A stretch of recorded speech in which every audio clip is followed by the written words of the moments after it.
गोंदिया विनापरवाना वाळूची अवैध वाहतूक करणाऱ्या एका ट्रकवर जप्तीची कारवाई। 2 ब्रास वाळूसह लाखो रुपयांचा मुद्देमाल जप्त। गोंदिया जिल्ह्याच्या सडक अर्जुनी तालुक्याअंतर्गत येणाऱ्या नदी व नाल्यातून विनापरवाना वाळूची अवैध वाहतूक करणाऱ्या वाहनावर जप्तीची कारवाई करण्याचा सपाटा महसूल विभागाने लावलाय। तालुक्यातून रात्री अवैधरित्या वाळूची चोरी करून महसूल विभागाला लाखो रुपयाचा चुना लावण्याचे काम वाळू तस्कर करीत असल्याने अर्जुनी मोरगावचे उपविभागीय अधिकारी वरुणकुमार सहारे आणि सडक अर्जुनीच्या तहसीलदार इंद्रायणी गोमासे यांचे फिरते पथक रात्रीला गस्ती लावत आहेत। अशातच वाहन मिळून आल्यास त्यांच्यावर कारवाई केली जाते। 29 मेच्या पहाटे 3:30 सौंदड ते राका मार्गाने वाळूची अवैध वाहतूक करताना वाहन क्रमांक MH 35 AJ 4433 हे मिळाले। हे वाहन चालकाला रेती वाहतुकीचा परवाना विचारला असता त्यांच्याकडे कुठलाही परवाना उपलब्ध नव्हता, त्यामुळे सदर वाहनावर जप्तीची कारवाई करण्यात आली आहे। तसेच वाहन मालक राजेंद्र भेंडारकर असे असून वाहन चालक नामे मोहित जागेश्वर चांदेवार, दोन्ही राहणार सौंदड असे आहे।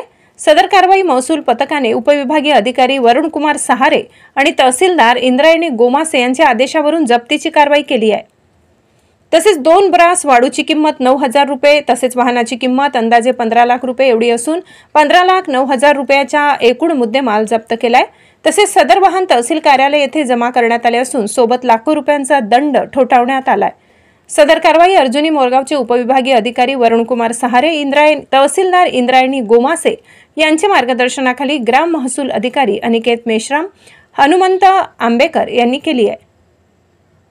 News reporter Suresh Jipkate, Zee India 24 तास, गोंदिया।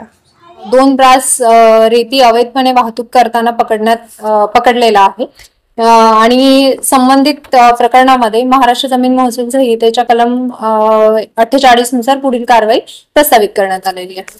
तालुक्यातील अवैध रेती वाहतूक असेल किंवा अवैध गौण खनिज उत्खनन आणि वाहतूक रोखण्यासाठी आपले तहसील स्तरावरती फिरते गस्ती पथक तसेच रात्रीचे फिरते गस्ती पथक कार्यरत आहेत। त्याचप्रमाणे उपविभागीय अधिकारी कार्यालय यांच्या वतीने सुद्धा माननीय उपविभागीय अधिकारी यांच्या मार्गदर्शनाखाली पथक कार्यरत आहेत। आम्ही कटिबद्ध आहोत की तालुक्यामध्ये कोणत्याही प्रकारचं अवैध उत्खनन आणि वाहतूक होणार नाही, यासाठी तालुका प्रशासनाच्या वतीने आणि माननीय उपविभागीय अधिकारी कार्यालय अर्जुनी मोरगाव यांच्याकडून पुरेपूर प्रयत्न आणि प्रतिबंध केला जातो।